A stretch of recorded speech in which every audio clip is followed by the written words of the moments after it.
Hello everyone, welcome to my YouTube channel.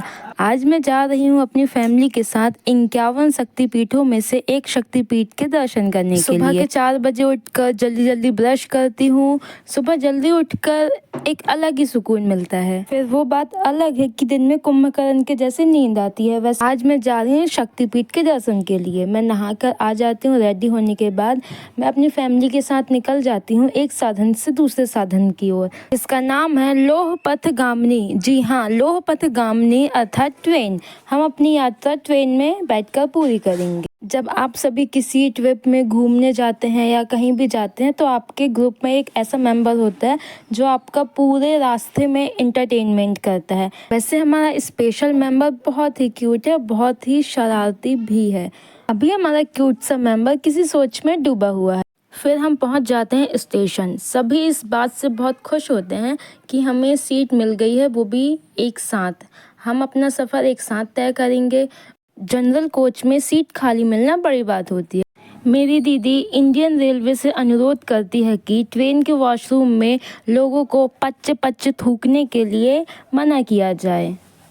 हमारी लोह पथगामिनी अर्थात ट्रेन चलना प्रारंभ करेगी 7:10 में। अभी हो रहे हैं 7:05, तो अभी टाइम है।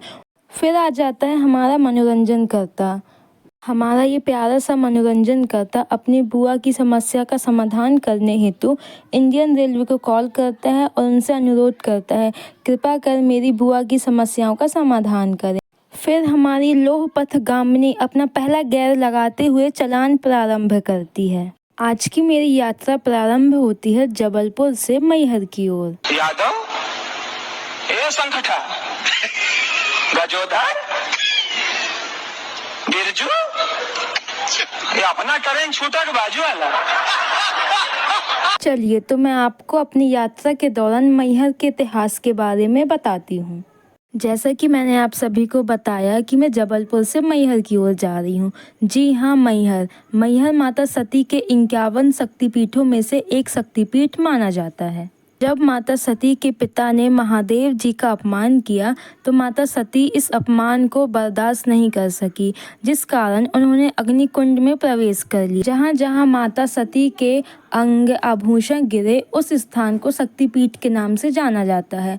मैहर में माता जी का हार गिरा था जो कि त्रिकुट पर्वत में गिरा था, इसलिए उस स्थान को मैहर के नाम से जाना जाता है। मैहर में माँ शारदा के दर्शन करने के लिए नवरात्रि, विशेषकर सर्दियों में जाना चाहिए या फिर सावन सोमवार के टाइम पे। हम सभी माँ शारदा के दर्शन करने के लिए सावन सोमवार के टाइम पे आए हैं। उसके बाद हम पहुंच जाते हैं मैहर स्टेशन में। पहुंचने के बाद हम सभी बैठ जाते हैं ऑटो में।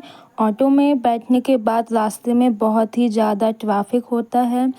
इस वजह से हमें पहुंचने में थोड़ा टाइम लग जाता है क्योंकि यहाँ पे रोड बन रही है। रोड बनने की वजह से ट्रैफिक भी ज़्यादा होता है। इस ट्रैफिक का आनंद लेते हुए हम सभी आगे बढ़ते हैं।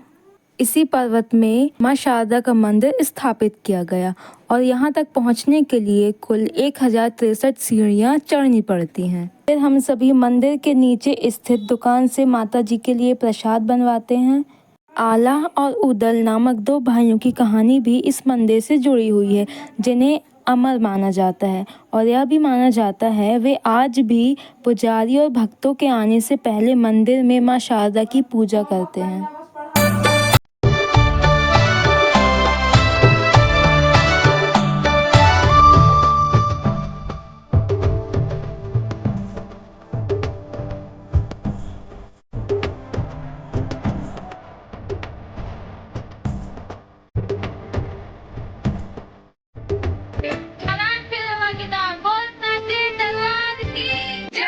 माँ शारदा के दर्शन करने के पश्चात हम सभी आ जाते हैं मंदिर के पीछे वाले द्वार। सभी बहुत ज़्यादा थक जाते हैं। यहाँ पर थोड़ा आराम करने के बाद मंदिर के ऊपर इतना सुंदर व्यू देख के मन को बहुत सुकून मिलता है। यहीं से माँ शारदा के भक्त आला और उदल का कुंड व जहाँ वो अखाड़ा लड़ते थे वह मैदान दिखाई देता है।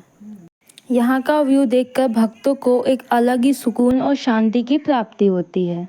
इसके पश्चात हम सभी सीढ़ियाँ उतरने लगते हैं।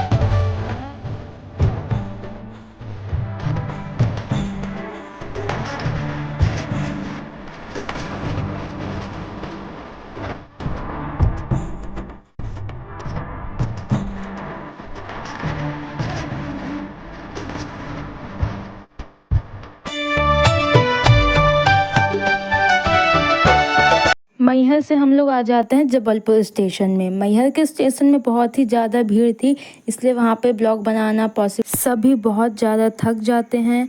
उसके बाद जबलपुर स्टेशन के हम बाहर आते हैं, यहाँ पे बारिश होती है। मैं अपने आज के ब्लॉग को यहीं समाप्त करती हूँ। लाइक, कमेंट, सब्सक्राइब कीजिए। जय माता दी।